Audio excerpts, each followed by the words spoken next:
Welcome to Captain Planet. My name is Lance Kirsch, aka Captain Planet. I'm a former professional athlete that suffered from sickle cell trait, but I use 7 natural doctors to alleviate the suffrage. And for today's episode, we're going to talk about diet that's one of those natural doctors and how everyone can use it to help them with their specific issues.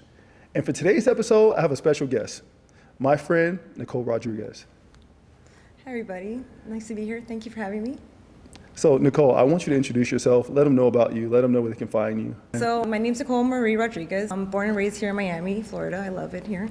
I have my bachelor's is in dietetics and nutrition. I went into it really wanting to understand how food can affect our health. And then that led me into producing a plant-based meal service and smoothie line that I offered for the community. It was a great start. Instead of like working in clinical environment, it was like a really more proactive and preventative way of helping people with inflammation, digestive health, energy levels and all that, weight loss. And then I took a break from that and life took me in another direction, and I ended up getting 2 masters in public health, one with a concentration in complementary and alternative medicine and the other one in functional nutrition. So it was like the perfect complementary to my original degree. And in between those 2 degrees, I actually started studying herbalism, iridology, just natural approaches. So like, it's funny because when I was getting my master's, I almost basically knew everything I was being taught. It was just like almost, it was like I was literally coasting and sailing through that program. Everyone's like, oh my God, you're getting your master's at this age? I was like, everybody had already done all like the research and studying and implementing everything that program was offering me. So it was just almost just to get a credential that like, yes, I know what I'm talking about kind of thing. And it also helped me like, understand how to find evidence, scientific-based evidence to support all these holistic and natural approaches to life. And that also like complementing the whole 7 natural doctors. So it's been an interesting adventure. Thinking I wanted to work in a clinical hospital kind of environment, to going like almost like a 180, like grounding and using, learning how to make natural deodorants and toothpaste, and learning how to detox with certain plants and smoothies and juice, like really understanding at a cellular level the effects of our food, and then as well as obviously like lifestyle, just lifestyle habits. I mean, that's what we're here to talk about. The sun, movement, the chemicals in our environment, our social environment, all those little things. So essentially you started out one path where you're learning the Western medicine approach, and then you just veered off and went onto the Eastern, the woo-woo sciencey part of it. Yeah, because when I was in my dietetics and nutrition program, I noticed I was kind of like doing like the math. It was almost like a puzzle that you had to like reconfigure. It was just like my mind was like being opened up. I'm trying to think of how to word this, like, basically because I originally went with the intentions of wanting to learn how food affects our health and how to restore health through diet and nutrition, which obviously is 100% accurate. But when I was in school, I started noticing that the program and like my tests and things were basically around, they were prioritizing pharmaceuticals and like chemotherapy and just that approach and then the food came around. Like you had to nutritionally work around, because obviously there's foods that can improve the body's function. So if you improve the body's function and you're taking a certain pharmaceutical drug, you can almost like overdose. So you would like, basically I was being trained to like tell clients or patients to not consume certain healthy foods because it can actually like harm the patient, because then their bodies, right? Like you're basically, you don't need the drug then, but it was just so eye-opening. Like, and I felt like I was the only one in like the classroom who saw this. And that's when I started becoming plant-based, and I started like kind of testing it out. I was like slowly weaning off of meat, just doing the math, connecting like the dots, understanding where our food comes from and how it does affect us, the animal livestock and all that stuff. So it was definitely a whole adventure. And at that time too, it wasn't this plant-based movement and all these vegan alternative options were not. Like I had to like learn how to make my own cheese and like find a substitute for yogurt and like, do all these like other things and like just trust the guidance, my inner guidance that was taking me. Absolutely. So So when it comes to diet, right? How important is diet? Do you think we shed enough light on it, or do you think that there needs to be more that we need to talk about?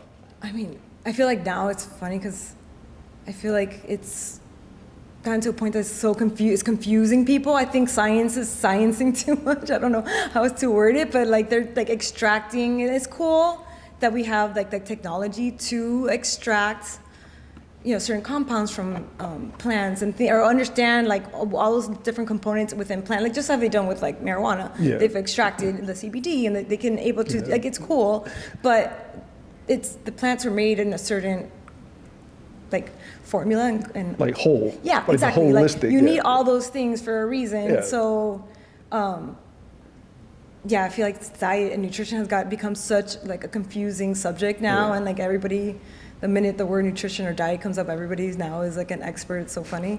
But there's still like a lot of things that I don't see a lot of, say doctors or nutritional experts that they don't talk about. One specifically is how our body can recycle proteins. Yeah. Like it doesn't just excrete excess protein, and also the fact that proteins, like the calories per gram of protein, are the same as carbs. So if you're still consuming, excess weight, if you're overweight and you're still consuming excess calories, you're still going to gain weight whether you're eating carbs or protein. But so there's just like a lot of topics, like little simple but detailed topics that I feel are not being discussed, and I think it keeps people in this like loop of like more trying to find information.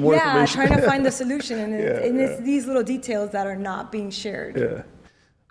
This podcast is sponsored by Kaptainplantit.com. At Kaptainplantit.com, we have herbal supplements designed to address the most common health issues. Our flagship product is a superfood protein, where it not only has protein, but it has high organic minerals from sources like sea moss, chaga, cordyceps, and lion's mane to actually make you healthy. Go over to Kaptainplantit.com, type in summer24 to get 20% off. Back to the show. So you brought up a good topic, right? You were talking about consuming calories and consuming excess calories. I don't know if people are understanding what calories actually do or what food actually does. Like what does it actually do? When you're eating, is it only about looking pretty or losing weight? Like what is diet? What are nutrients for? Oh my God. So first of all, we need fiber, which is a component only found in plants, because that helps keep our digestive tract clean, and it also feeds our microbiome.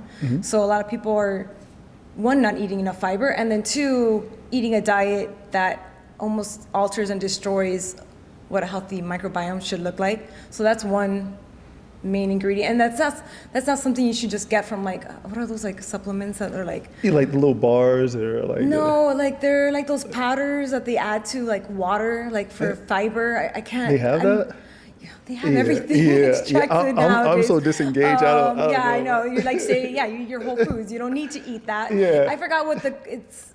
Like Fiber Plus or something? Something like that. I don't know what it's called. I just made that up. Like, I don't know. It probably is called that, honestly. But yeah, people they're constantly trying to, like, instead of like improving their overall diet, they're constantly just trying to like, if I add this supplement, like, I don't know, put the puzzle together. That one vitamin that I'm missing, like, right? Just eat a celery a day, or like an apple a day, like So like there's fiber is one component. There was another one I wanted to say that like,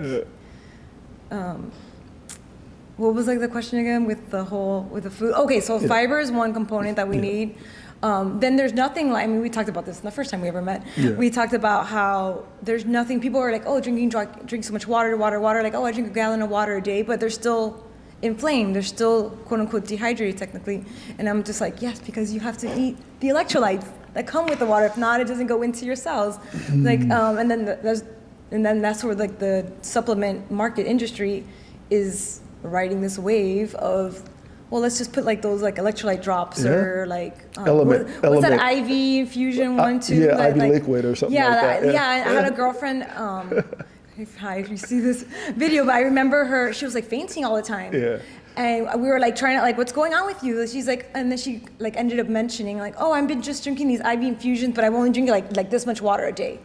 And I'm like, no, that's because it says like 3 times the hydration. And I'm like, you can't substitute volume for like, you can just eat some there's fruit. quality, but like that still doesn't like match the same thing as like drinking like natural spring water and like that. So she was like trying to like cut corners. I'm like, you can't cut corners like that. Like, so she was literally like fainting. Like she had like a moment, like, you know, a month or so, and she couldn't figure out. And that was basically what it was. So let's talk about that. Do you think it's people looking for a specific vitamin, or do you think it's Western medicine programming us to look for one specific thing? We have this one pill for this, we have this one thing for that, instead of saying, hey, just live this lifestyle, and that lifestyle gives you those benefits. Yeah, 100%. The lifestyle will, like, the body will eventually balance out. And there's another thing that people don't notice is that, one, the body's always trying to compensate. So I'm trying to think of something like, so like cholesterol doesn't go up just because you're eating red meat or eggs necessarily, or I mean maybe fried food. It's going up because you're causing inflammation in your body, and which is one cholesterol is thing. A response to that. Right. So cholesterol goes up as a defensive, protective response, but the medical system looks at it as like, oh no, that's related to heart disease. I'm like, yeah, it is in the long term if it goes unmanaged and uncontrolled, but the body doesn't do anything for like no reason. Like we don't get pigmented skin just because for fun. It's a protective mechanism. We don't grow calluses. It's not the point of origin. It's a response. Right. It's a response, and that's what the medical system is just, I guess, milking. Because the science is true that yes, elevated cholesterol levels, like uncontrolled elevated cholesterol level, is harmful, but it's not necessarily cholesterol. It's the inflammation. The original inflammation, why the body is creating the excess cholesterol. So it's more of correlation instead of causation, because it correlates with it, but that wasn't the cause of the issue. Right. Yeah. So, but then the medical system will give you, they can legally, because now there's scientific evidence that legally, because elevated cholesterol is associated, with heart attacks, they can legally prescribe you a statin, which has so many negative, and it's not even addressing the reason why you're having all this inflammation. So you're actually weakening the body and causing more harm. And a lot of people don't see that. And so many people have been programmed, obviously, like prior generations are so reliant on the medical system, and then they're fearful of not following their advice. So I mean, I get that now this new generation, hopefully, things are shifting back, and we can hopefully help I have a lot of friends of mine and clients that are about my age that now they're dealing with their parents, and they're scared. They're because then they know what I know, maybe not obviously at my level, but they're conscious of it, of diet and nutrition and the health effects of benefits. So they're trying to almost reparent their parents. It's really cute. And I'm just they've had their journey, just share your smoothie with them. So how much of that do you think it's Western medicine's doing, or it's us wanting the easier route, the convenient route? Because once we're exposed to convenience, we're like, oh man, we still want it to be convenient. I don't want to run for a mile. I'd much rather just I don't know. I mean, that's what we have. Those workout things that you just attach. You're sitting and typing at it like an office. That's not a workout. That's not the same. But definitely convenience is a really, I think it's a combination between convenience and fear. Of fear of letting go of what is familiar and we trust, and then convenience, because now we've created a lifestyle routine, and it's how do we make room for, because there is a learning curve, there is an adjustment period, your digestive tract will completely be altered. If you start eating just increasing your fiber. I've had people, with my meal service, I've had people almost go into a fever, because that's their body detoxing, and I'm like, no, you're okay. Actually, I got scared. I was like, oh my God, is there something I sent something a bad batch of something, and I started calling all my other clients, and then this one client was the only client that happened to get sick. I'm like, no, you're going through a detox. It's just so much is being brought moved to the surface. So I'm just write out, drink some water, stay hydrated, drink electrolyte juices and things like that. And it just literally was a day. It wasn't anything serious, but that's the power of one, the body, how much it protects us. Because if that's just I kind of look at it, how sediment falls in the bottom of a pool, and then the water's clear. But if you were to stir up and scrape the bottom of the pool, it gets cloudy again and dirty. I kind of look at it like that. The body will literally store and push things away so you can function on a day-to-day basis. But so a lot of people don't have, that's where this convenience comes in. People don't allocate enough time to do this like transitional phase. Inner work. It's a commitment. I mean, it's kind of like going to school and like relearning something whole, like, allocating that time to invest in, like and it's funny because a lot of people instinctively know. Yeah. They know, like you don't even need to tell them. Something's like, off. But I don't know if I want to fix it. Yeah. What's an easier route? Like, can I just take this supplement? I'm like, okay, you can take that supplement, but it's only gonna like, you're only gonna feel the beneficial effects from that supplement for a little window of time, and then you're gonna look for another and then you're gonna look for another supplement. So you're gonna be like always in this like rabbit like chase. Like I do take supplements, I do take my herbs and stuff, but I don't need it now on a daily basis anymore. Now I like rely on my diet 100%, and then that's like just in case, or if I'm traveling or like I have a stressful window of time, and sure I'll take, I'll boost up and I'll take some reishi and some like the Live Ultimate supplement, things like that. But I don't need it.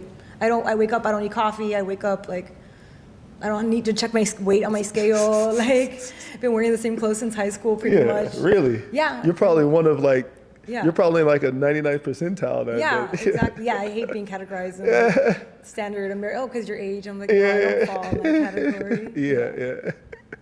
So you mentioned something earlier about how, we stay in these habits because of it's what we know, it's what we're used to. How much do you think nostalgia plays into that? Like remembering like, oh my gosh. Like, because I remember the other day, so funny. My girlfriend, she cut open a watermelon and I tasted it. And it took me back to when I was a kid sitting on my grandmother's porch with all my cousins, right? I think you have cancer in your chart too. Cancer? Like, I think you have cancer too in your chart. Yeah. Well, it's so funny you say this because my best friend, I was living with her for like a few months and like our diets are very different. And she's like, I think you forgot. And I'm like, first of all, I'm a Cancer, first of all. Like half of my thoughts are like nostalgic, like memories. Yeah. And I'm like, you think, because we were childhood friends, and I used to like go over her house all the time and eat, her mom would make us food, and she used to make us like Cuban bistec with like French fries, like fresh, like in the house. So good. And I was just like, you think I forgot your mom's delicious like bistec with papitas and the onions, like the grilled. I'm like, you think I forgot that? Like of course, like when I think of it and like I see it, I'm like, yum. But I don't like the way it makes me feel. Plus, I don't want like now I'm like it's like a religion to me. Like I don't want to harm animals unnecessarily. Like and also a thought of just chewing on a piece of flesh and meat, like I just can't, like it have to be like in the jungle or something crazy would have to happen to me. But I was like, you think like I don't remember like I don't know, Cinnamon Toast Crunch cereal or Oreos or like I do remember that, yes, yum. Like I can look, like I see other people eating like a nice medium rare steak. I'm like, I used to like eat a lot of that. Like, a lot. Scallops, like sushi, like all of Shrimp it. was my favorite. Yeah, like yum, yes. I was like, no, I definitely remember. I just now, I prioritize and prefer the way that I feel over the concept. It's kind of like getting a hangover. Like I can enjoy one beer and not have a hangover, but sometimes I don't know why people. It's like almost like an extremism of like eating that way. Yeah, all or nothing. So right? it's definitely. I think there's a fear of now with like not getting enough protein. I think there's like we've created like that brainwashing fear. And let's talk about that. Let's talk about that. Like that's a great segue. Protein, right? Do you think it's underrated, properly rated, or overrated? I think it's overrated. You think it's overrated? Yeah. How so? They're not, when people talk about protein, they're not acknowledging the fact that protein is the only like macronutrient that the body has to get rid of the nitrogen. Because as the kidneys filter this out, it breaks down the proteins. Like you have to get rid of those nitrogens, or the nitrates. I forget which compound exactly it is. But anyways, that's what causes kidney failure. And so I 100% believe that due to this like high protein movement and keto diets and all this stuff, we're actually creating like a super like low grade like level of kidney failure.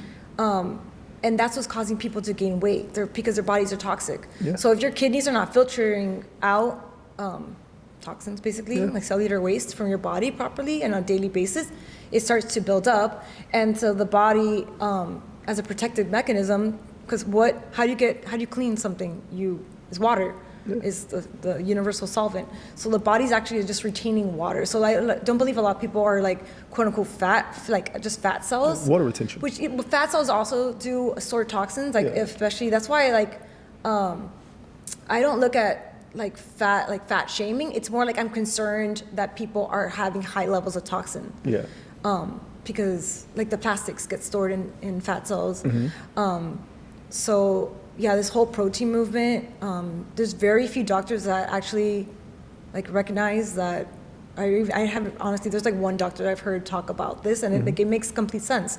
So it just gets backed up, and then as we get older, I think the kidney, you know how the GFR, like the kidney filtration rate, I feel like that range, I've heard of like maybe one nephrologist say that like people are actually like you know how like pre-diabetics, I guess that's a good example. You know how like there's that pre-diabetic range? They almost need to make like a pre-kidney failure range because a lot of people, so like they're going undiagnosed. And they're like, oh, it's just my weight. And then they start doing calorie counting or restrictive or Ozempic. And I'm like, you're not fixing, that's not the problem. The problem is you're having like a low grade, constant chronic inflammation. And you're with like holding in toxins. And this is just like the cholesterol. This is a defense mechanism, a protective mechanism to keep you functioning and alive. If not, you would not addressing the issue. You'd be in a fever like all the time. All the time, So what does the body do to not have a fever? You hold in water, So you know, that leads me to my next question. Ozempic. It's the biggest thing since sliced bread, right? Everyone's on it. Everyone's talking about it. Ozempic, I heard, is a peptide. Essentially, right? Can you talk more about that? Because I don't know if people know exactly about Ozempic. So my understanding is some of the functions is that it slows down your digestive motility rate. And so that's good and bad in a way. Like, okay, yes, it makes you slow down, so you're kind of like more conscious and you're not overeating. But at the same time, if you're slowing that down, you can be like potentially causing constipation, which can potentially lead to like diverticulitis or like polyps in your digestive tract. And that can also lead into like colon. I can see this wholly like leading into colon cancer in the future because you're not, again, same as like statins, the same as like all the things. You're not like addressing why the person is like overeating, and a lot of times it's just because the body's like any craving is craving for minerals usually, not vitamins but minerals. And so essentially, you're malnourished. Right. So you're just not that. Because back in the days, they would play kids and like on TV on Africa, and they have the fat stomach and all that. That was it's that's. I forgot what the condition that's called. Kwashiorkor, or there's like two conditions that it's like it's about malnutrition or lack of protein. So essentially, you can be underweight and overweight and still be both malnourished at the same time. But the Ozempic. So then if it's stopping, another problem that I see with it, and I'm sure you heard of it, about the muscle wasting. So if when you're restricting your calories like significantly, so now you're like, you were already nutritionally deficient before, most likely. Now you're making it like even worse. You're double negative. Right. Now. And that doesn't make a positive. Now you're like in like debt even more. Like even more. And then the other thing is if it's slowing down your digestive tract, it's basically like causing like muscle paralysis in your digestive tract. But the thing is, it's not just focused on your digestive tract, it's focused on like your entire body to some extent or degree, maybe some people more than others. So if you're not consciously like exercising, I can see a lot of people getting like the skinny fat kind of thing, like, or they're just like, muscle wasting basically, which again, then on top of that makes you even weaker, like another factor.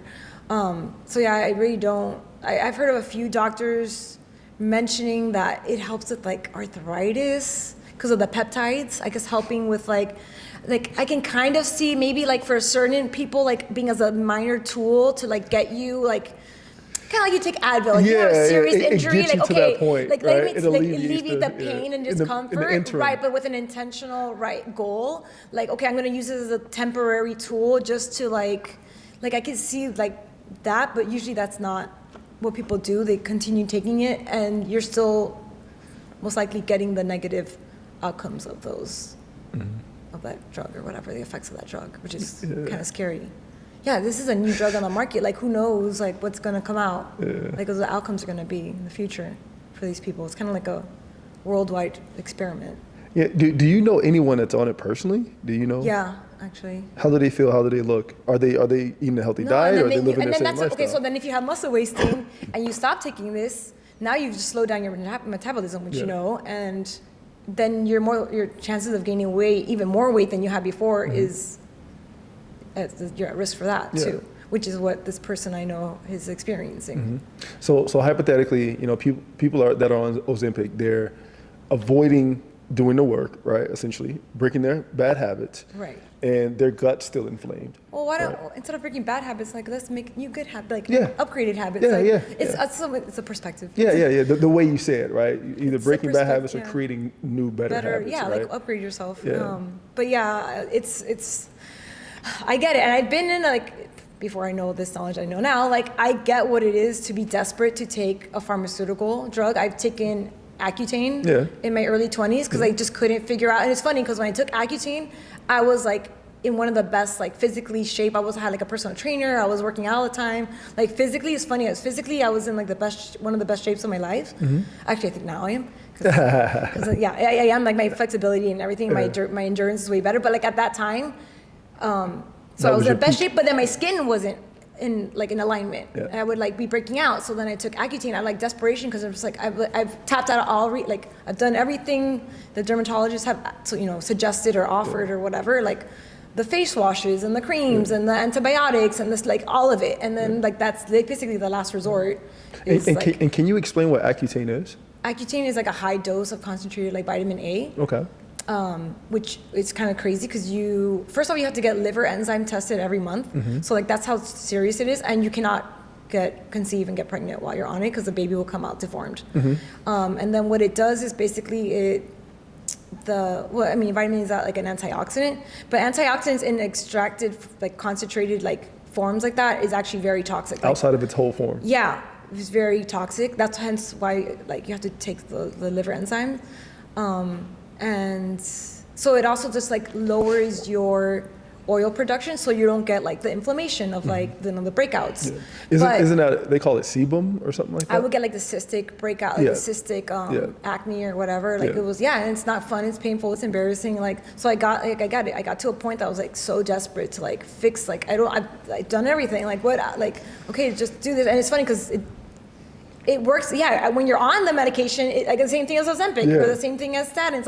While you're on it, it works, but you're not, you are weakening your body.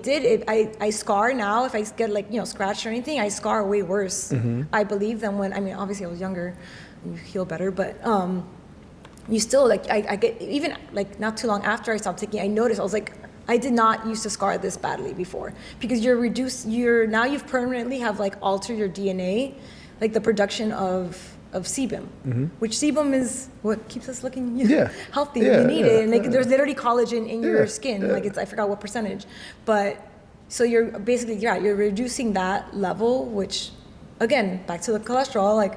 There's a reason why there's sebum there, and there's inflammation. It's trying to do there's. So it wasn't until I really changed my diet and started fruit detoxing, getting into herbs.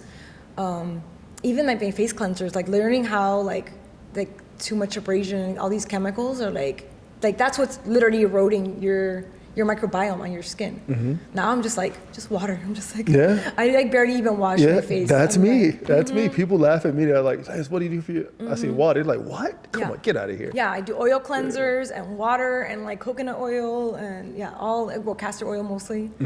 Yeah. So there's a push, I guess, on younger women or girls, so to say, for alleviating skin issues through birth control.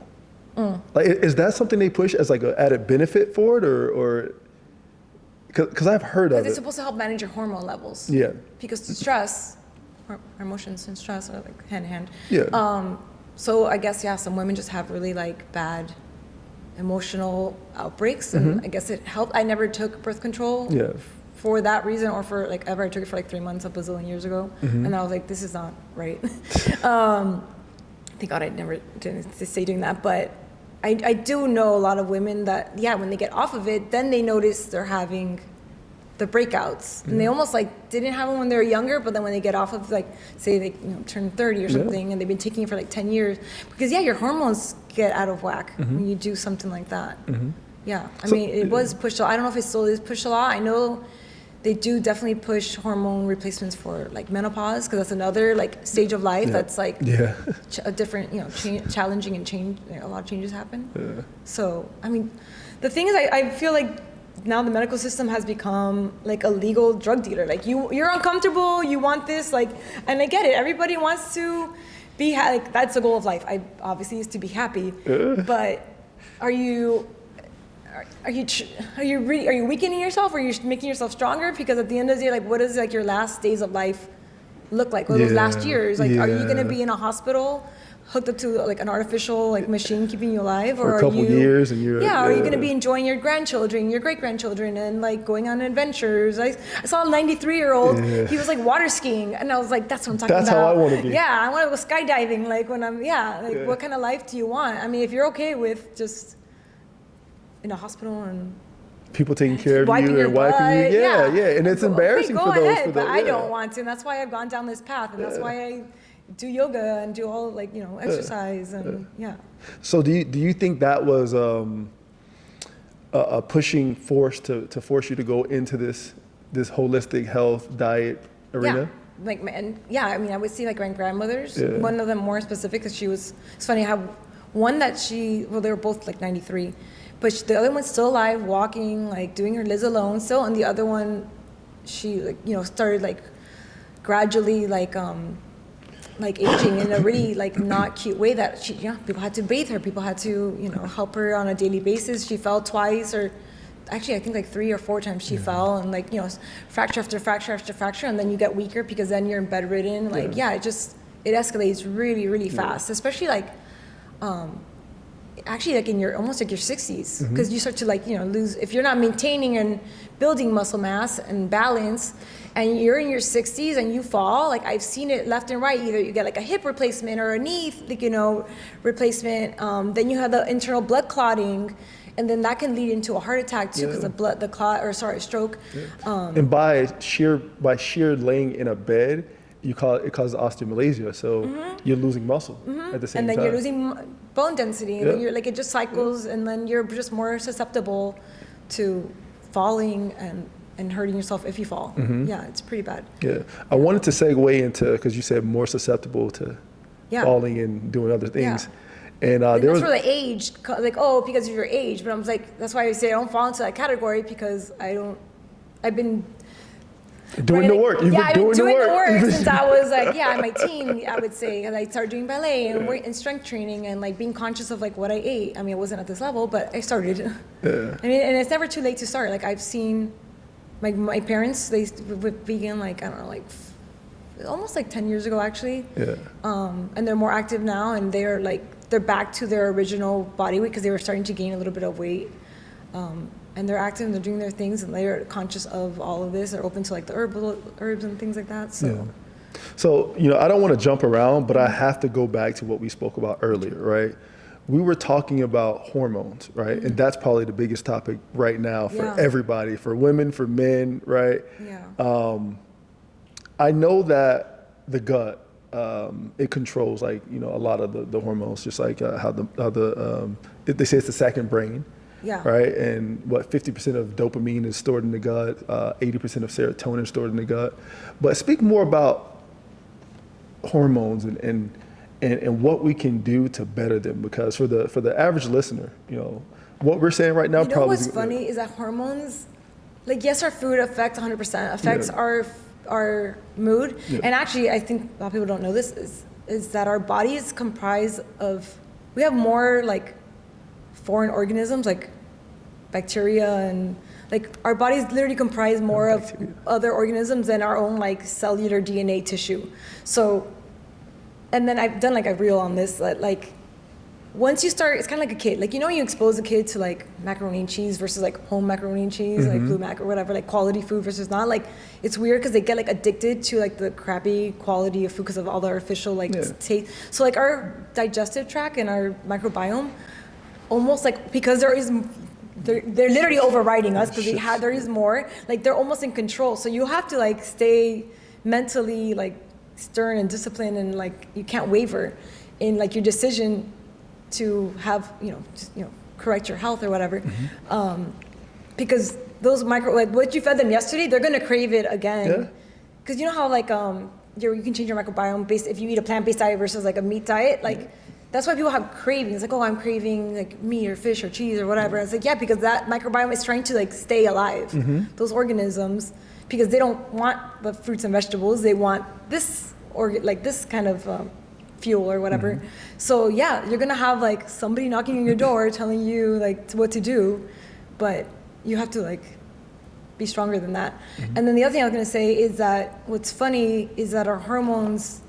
Yes, the food, but it's more our thoughts and our emotions. Because you can like alter your blood pressure with just a thought. Yeah, stress. Just like like a scary movie for like 5 minutes or whatever. Like so. And that's one of the 7 natural doctors. Stress management. Right, and that releases like adrenaline and cortisol. Exactly. Yep. So your actually your thoughts and your perspective, like the definitions you give words, because maybe.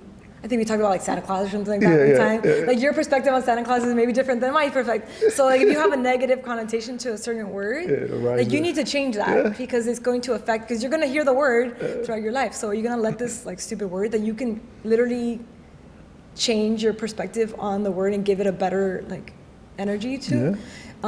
So yeah, I would say actually that is almost stronger than food.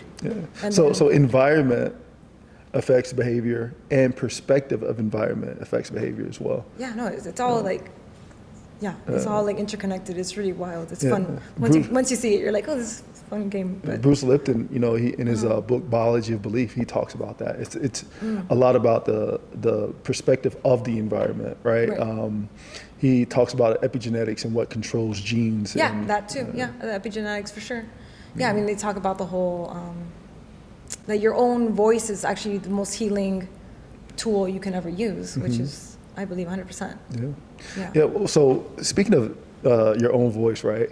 I read somewhere that only 30 to 40% of people have an inner voice. I don't know. If that's true. What do you think about that? It's just off topic. Yeah. Maybe it's like that percent is like conscious of their inner voice and like knows the power to manipulate it and change it in their favor, where the other people are just reciting what they've been programmed. Do you know what I'm saying? Yeah. Maybe that's because there's no way that I can't. No. I would love to see that test. I would want to see how they gathered that. Yeah. Is it just like a poll that they took and just went around asking people if they had an inner voice? That just would hurt my soul. Like. Do you have an inner voice? Oh my God, all the time. Oh, okay. All right. Oh my God, no, I go to bed like telling myself all the most amazing things and like commanding my life. What's next? Yeah. So, we drifted off a little bit, but going back to hormones, as a man myself, I'm 35. I'm getting close to that 40. I'm almost up there, right? Sure. Listen, it's coming. I'm not You're scared. So silly. But I think I'm prepared for it though. You're so silly. But testosterone, right? That's like, we live in Miami. Testosterone for men is like the number one word. That's all I ever hear. After, I don't know, I think testosterone is the number one word spoken, right, amongst men in Miami. Well, it goes hand in hand with like body mass to fat ratio. Okay. So Explain that. So if your body fat is higher than your muscle mass, it's gonna go down organically. Okay. Yeah, and especially now in this environment with how I was saying that plastic is stored in fat cells, and there's microplastics. Like everything comes in a plastic container. Like it's really hard to avoid. It's like literally in our water all the time now. So that's why we have to like be so diligent at like making sure we detox ourselves at whatever age. Exactly. But yeah, and that's one of the main hormones, right, for men to maintain like a strong, vital energy, for sure. I mean, women need it too, but it's not the same. So outside of just controlling body fat and muscle mass, right? Are there any dietary factors? Are there any like other factors when it comes to consuming food that would cause that to go low? Alcohol for sure. Okay. 100%. Dairy. Dairy, okay. Because of the estrogen. Yeah. I would say, refined sugars, just the inflammation. I feel like coffee, like a lot of like just heavy caffeine, like not like intuitive, like or intentional coffee drinking, but like I feel like a lot of people are just like on autopilot. And they're just like, they wake up first thing in the morning like coffee, and I'm just like nothing else hits your stomach, just the coffee, it's right? like and then you have that cortisol release, and it's like it's just too much. It's become like so like people. It's funny because like just take a few months off, and then you can have it again. But like you've gone over like overload. Like you need to give your body like a little break. Or don't drink it in that amount, right? Like drink half the amount or a quarter the amount, right? I just think it's. If anything, I would say do it more like at lunchtime than like first thing in the morning. Like you don't need that like crazy spike. Like it's just too much. I think people are, like they're just running on autopilot. They're not even like consciously like being aware of what they're doing, because that causes a lot of the cortisol to go up. So like the belly fat and the visceral fat. Yeah, right? Which is actually worse than the subcutaneous fat. Absolutely. Yeah. So when you say around lunch to consume caffeine or coffee, is that prior to 12 or after 12? It depends on your schedule. Yeah, I would say like with your lunch like 11 o'clock, 12. So that way like, you can sleep a normal night. Exactly. So but what if you drink coffee too late? What happens?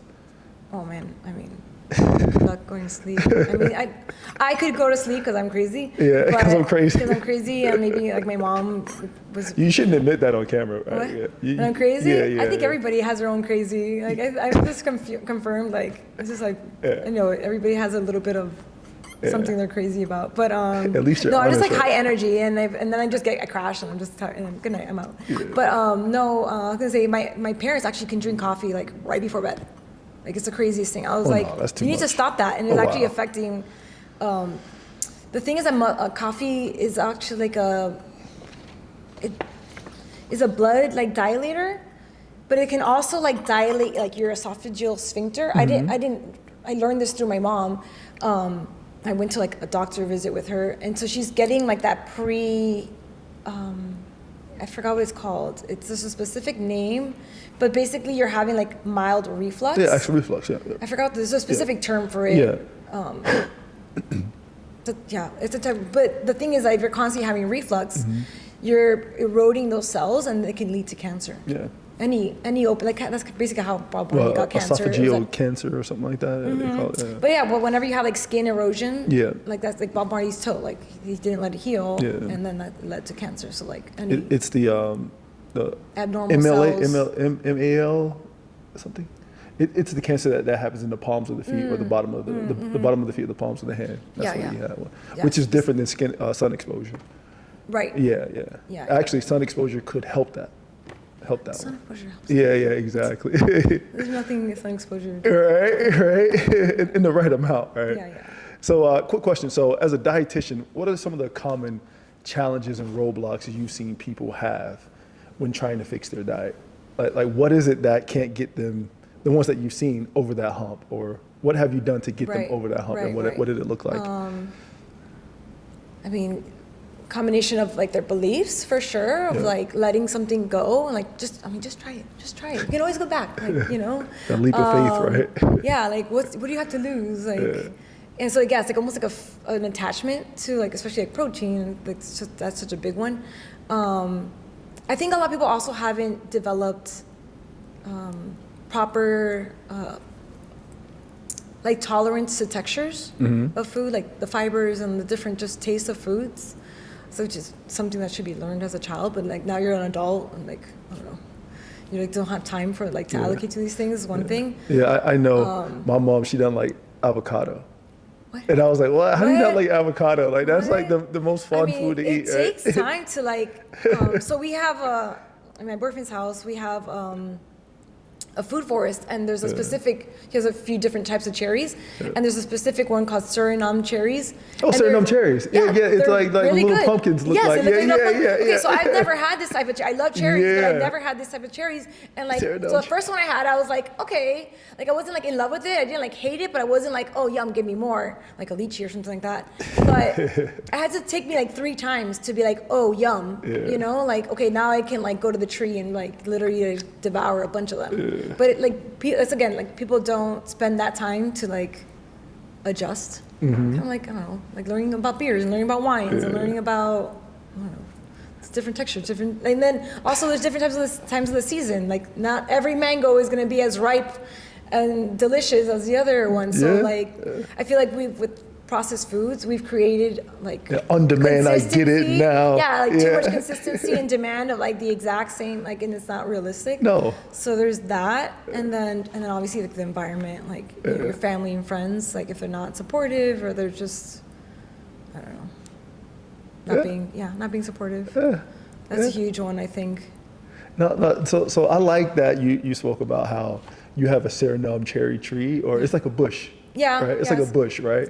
And eating from the environment, right? Because that's a big thing. So, do you trust mango in the winter? I mean, because it doesn't grow in the.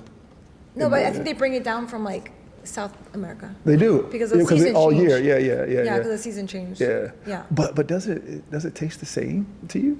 There's a different species of mangoes. Yeah. I know that is like a topic. Like the frozen one. I'll do that. Yeah, of course. Because it's frozen, right? But you're right. There are those like small, like yellow ones that come like in the wintertime. But I think they're either from Haiti or something like that, which is all tropical environment. I'm Jamaican, and when I'm in Jamaica, we have all year, year round. Yeah. There's no seasonal there are seasons when things grow, but we get a lot of it all year round. I was eating watermelon during Christmas. Right, because the environment allows, supports it. Nice. I don't get too crazy. I mean, I do try to eat with the seasons, but I don't get too. I should try to buy organic for sure. Yeah. But how can you ensure that it's organic? I don't know. I feel like that word has topic. lost. Let's go. Yeah, I feel like that word has lost all value and meaning already. Like the dollar, right? Yeah.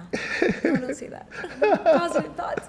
Yeah. But we try to we have our garden beds and we have the food forest. I just brought you some mangoes. We have a lychee tree from the neighbor that hangs over, so we pluck it. Yeah. We get a good amount from there. Don't let them catch you. No, it's huge trees, huge. We have like star fruits. We have those old man fingers fruits. Have you seen those? It's like a weird, like 5-pronged, it's weird. Just look up old man fingers. Yeah, so they stick up and then eventually when they get ripe, they get jelly. They drop and then it's kind of like a weird, you slide off. It's weird. It's weird, but it's sweet and kind of like a You're gonna have to show me that one. Yeah, it's really weird. We have that. What else do we got? We have a cacao tree, but we haven't gotten any cacaos yet. We have a good amount. Yeah. I think cacaos come at the end of the summer. I don't know if it's not being pollinated. I think that's the problem. Is that this is a problem when you get fruits trees that are not from the region? Is that so? My boyfriend was saying that they don't have the insects that pollinate them. Okay. The bees, these flowers on cacaos are so small. You'd be mind blown with how big of a fruit comes out of such a tiny flower. It's crazy. So I guess the bees are too big for these little flowers, or they just don't go to it. I don't know. We might have to self-pollinate it manually, but we haven't gotten cacao yet from it. But we have other trees. We just got an acai palm tree. Yeah. Acai's from Brazil. Yeah. Right. Yeah. So hopefully that gets tall and healthy and happy and gives us some fruit. But yeah, we have quite a bit. We have a bunch of plantain and banana trees. Yeah, it's fun. Yeah.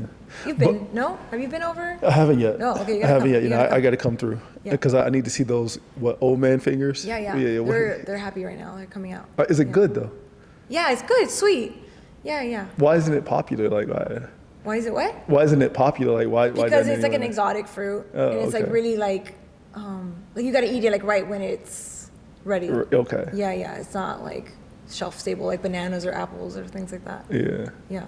It's kind of delicate. Well, I'm a fruit guy through and through, right? I'm a vegan, you're a vegan, but when it comes to fruit, I know I'm a sucker. I'm I go in. But speaking about veganism, this podcast is not solely about veganism or vegans. I'm gonna bring everyone on, carnivores, whatever you believe. I want to know your belief and what your knowledge is. It is what it is. I'm not against anyone. I'm just here to get the knowledge out there. Maybe you have a crowd out there that resonates with you, right? But I do know from experience that when I've spoken to carnivores or vegans, we all share the same common belief and if we're healthy, and that's limiting processed foods. Yeah, that's what I've been saying. It's funny, my brother just somewhat recently transitioned to a carnivore diet. Yeah. So now my mom's like, oh my gosh, the family, like we have like literally like opposite like perspectives. But no, that common ground. Yeah. Common ground. Yeah, that's what I was saying. I was like, at least we're like on the common ground of like the processed foods are out. Yeah. I just can't, like if I can't kill the animal and like, which I could if I needed to in like the wild, I would totally go into warrior mode. So you're saying it's cowardly to buy meat from the store? You would much rather kill it like and a also warrior. like the quality. Come on, like if you're gonna tell me you're gonna go hunting once a year, or you go fishing, you respect that. Sure, I can, or you go spear fishing. Like, that's like, whoa, you got some survivor skills. That's pretty hot. Yeah, that's the real ancestral tenets, okay, right? cool. Yeah, and you go skinning, you do all the things, you prep it, like sure, but you're like going to Aldi's or wherever, and like buying like no. What if they catch it with their teeth, like a real lion? No. I just think it's also like an excess. We don't need that much protein. It's Well, there's an amazing stat that I heard. So lions eat 25% to a third of their body weight every time they hunt. They sleep for 24 hours after. Right, exactly. And they don't eat until about a week later. And there's people out here trying to mimic a lion lifestyle. I mean, like what do you think about that? Good luck with that, I guess. But like, you're, like I said earlier about fiber, like you need fiber to help keep your digestive tract clean. Like, you might feel great now because you're still young and hydrated. But as time goes on, like eating a lot of meat is very dehydrating. Yeah. Because you're not. Yeah. You need the fiber to help. It helps with motility in your digestive tract. It just helps you keep your digestive tract clean. It helps with the microbiome, like we talked about. Like, I mean, I wouldn't say I've lived both sides 100% because when I was eating meat, I obviously ate a little bit of everything. You didn't know what these guys really know some they're deep like stuff. Pure, they know, they're smart, like, trust me. Right. Yeah. So I can't like 100% compare, but like I do know that the effects of consuming meat, like it does slow down your digestive tract. It does, I did feel that, but. Well, I tell you what, when a lion eats an animal, they go for the organs. They do not eat the arm and the leg and the chest. They go to the pre-digested vegetables, basically grass, and then they'll go to the muscles and other parts. If it's not available, right? Yeah, they eat the organs first, Yeah, the scavengers actually eat the legs and the arms and all that stuff, right? And all the other, for sure. So if you're a real carnivore out there. Yeah. Because I know carnivores who do eat organ meat, right? I really do, and they look good. They got an argument. They look good. Well, yeah. What do you got to say about that? No, they're probably eating fruits and vegetables also. Yeah, they are. Because you need because that's another thing that you can't get from meat is vitamin C, which is essential for collagen production and antioxidants. Like it's the number one, like literally the number one vitamin we all need for health, for immunity and things like that. Like they literally do IV vitamin C infusions for cancer people. So like you're gonna tell me you don't need plants in your life. So there's that, and they've probably been like working out like their entire life, right? And then they went into this diet. So like their body's not already burdened with like other stresses and like toxins in their body. So they could tolerate it and manage it, I'm sure. But then they get the fiber of the fruits and vegetables. It helps. I have some friends that are carnivores. Let me try to bring one on. But that's not full carnivore then. Well, not full. They call it ancestral based. I mean, animal based. So it's animal based, but they include. That's funny. Yeah, animal based, but instead of plant based, right? Animal based, but they include fruit. Okay. But like I say, I'm gonna bring a few guys on that really know their stuff, and I just want to allow them to give them the platform to tell what they do, and they look good. They operate good. They said their brain is clear. I'm sure. They fast for 16 hours a day. They're probably, like I said, they're probably not. Oh, they do fasting. Yeah, they fast too. Yeah. Okay, so like if you're gonna do it, like that would probably be, if I were to do it, that's probably the way I would do it. Yeah. I mean. So hypothetically, let's say you're not a carnivore, you're not a plant-based eater, you're just someone who wants to be healthy, but you still eat meat. What would you recommend for someone like that? I mean, it depends on what their goal is. Well, just to be healthy, maintain maintenance, not. Definitely, like get rid of the processed food, like we were saying. Like that's definitely the common denominator of like it's just so. But how would you do it? Health. What would your diet look like if you were to do that? I probably only eat like meat once a day or every other day. It's really not like that. Even maybe a couple of times a week. It's really not that like essential. Actually, it's funny. My brother, who's a carnivore, did blood work recently, and supposedly his like iron was low, but he drinks a lot of coffee, and that counters the effect of iron absorption. So that's why it's a whole picture. It's never just like one component. You have to like analyze the entire, kind of like the pieces of a puzzle. It's like creates a picture. Like if you're missing one piece, like you're not crazy. They look wild. They look wild. Yeah, exactly. So I know we spoke about the medical system earlier, and some of its flaws, right? Because everything should be, if it can be judged or if it can be tested, it must be tested, right? Or again, if it can be tested, it must be tested. Like if something can be judged, it should be judged, right? Like we should judge it, right? Just to make sure it's up to date. Because we don't want outdated, obsolete information out there, right? So let's do a quick history case study. 2020, March 2020, something started, right?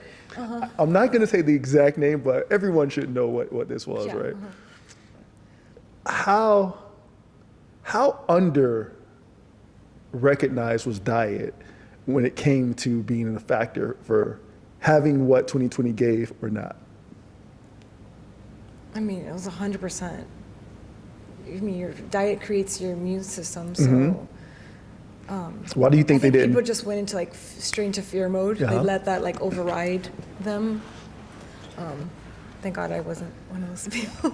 But I had literally no concerns. I was like, I wanted to like jokingly make like a kissing booth. I'm like, I want a kissing booth to show you that this is nonsense. Like that's not how you get sick. We make ourselves sick. How we were talking about earlier. That buildup of toxins. If your body can't filter keep up, your body is literally self-cleaning every day.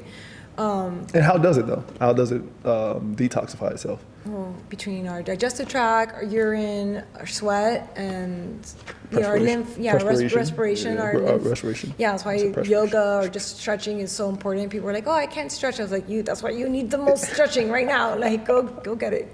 I mean, you can also, like, if you are uncomfortable stretching, like at least do like regular lymphatic massages to yourself, at least, like, and as you try to increase your range of flexibility. But that was definitely a whole. I don't even know. I feel like it was some of it. It was like intentional, like manipulation, like another way of getting people to see more how reliant on the medical system. Like like the flu isn't working anymore. So like we need a new name. We got the stronger let's name now. Let's rename this, which sure maybe it did have a different effect on the physical body. We're gonna like white label this. Yeah, basically. Yeah, exactly. But yeah. I mean, we were always carrying something. Then that's why it's so important to maintain a clean body. I mean, I've been reading lately of people being able to get rid of like HIV viruses from their body. If you are like consistent and disciplined enough to like help your body like cleanse itself out, you can like, your body wants to be clean and healthy. That's what people is not spoken about with doctors or whatever, or just in general. Like it's like we know that if you cut ourselves or you break a bone, like it heals.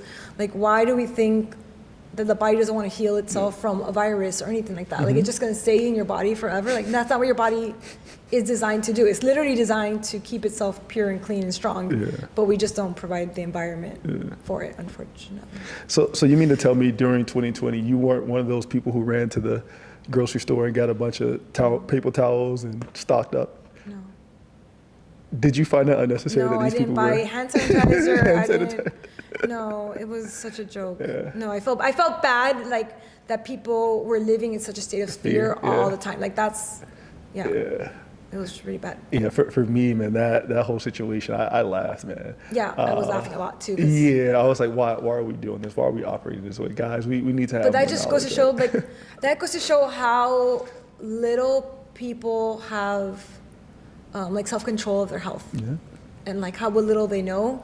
And it's a cold, like, technically, or like they don't even know how to manage a cold or fever. Like that's how scary things have gotten, and that just like made it worse because of the way that they like described it and labeled it, and like their treatment of getting like intubated. Like they were literally telling society that you can't heal this on your own.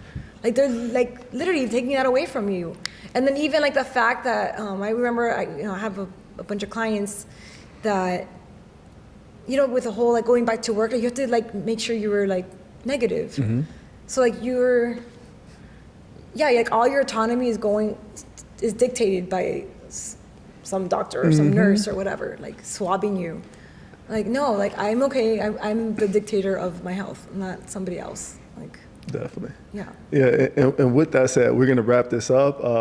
You got to make sure you're the dictator of your health. Like she said, those are probably the most perfect words that you can speak on the podcast, because when you're not in control and you leave someone else up to control for your health, then you're most likely going to do whatever someone says, and they're going to dictate you and run you nuts. That's why right? I don't even believe in diagnosis, whatever diseases. Like I believe more in addressing the symptoms, because the only reason they give you a diagnosis is because there's pharmaceutical drugs that match the diagnoses, and then they can like legally give you these drugs. Mm-hmm. It's like for liability reasons that like, so if you do have side effects, they're not liable for it. Yeah. But if you just say, I have X, Y, and Z symptoms, and you need to address those, first of all, those are smaller to tackle, like, a headache or digestion issues, like they're smaller. Yeah. Versus like this big, Fix your terrible, habits. fear-based, diet or disease, So if you keep it like smaller, more manageable versus like a huge diagnosis, I think like in the mind, like you have more control over it versus a doctor who's saying, oh, this is not curable and you have to be on pharmaceuticals forever, and like it just changes a whole different mind perspective. And it's a money game, but you know how that works. Yeah. Right? And then you're like carrying this like label of like, oh, I have this whatever X, Y, and Z disease or whatever. And it's like, no, you don't. You weren't born like that. Yeah. You weren't born it's like that. It's not congenital. Whatever's created can also be destroyed or reversed. Yeah. So like you really get to choose. Like, you really do. And that's what I fully believe in that. And I'm open to whoever wants to follow that same like journey and like take control of their health as much as possible. Because I feel like it is a responsibility. It's like you don't go to the dentist every day to brush your teeth. No. So why do we do that with like the rest of our health? I don't get it, but that's what I do, basically. Yeah, man. I feel like a lot of it is misinformation or omission of information. I think they just blow things up bigger than what it is, and then the whole like it's contagious is not really a thing like that big of a. I think it is. I think fear is more contagious than diseases. Because that controls your hormones. Yeah, it controls your hormones. It controls your immune system. Yeah. So and then if you allow fear in, you're vulnerable to and then being around the wrong people make you tired, energy. Yeah. That brings a new sense of the phrase "Don't worry, be happy." Yeah. Right? Yeah. So exactly. That wraps it up for this episode. Once again, I'm Lance Kurz. I have Nicole Rodriguez, Raw Fit Beauty, Instagram. And this is the Kaptainplantit Podcast. Thank you. Thank you.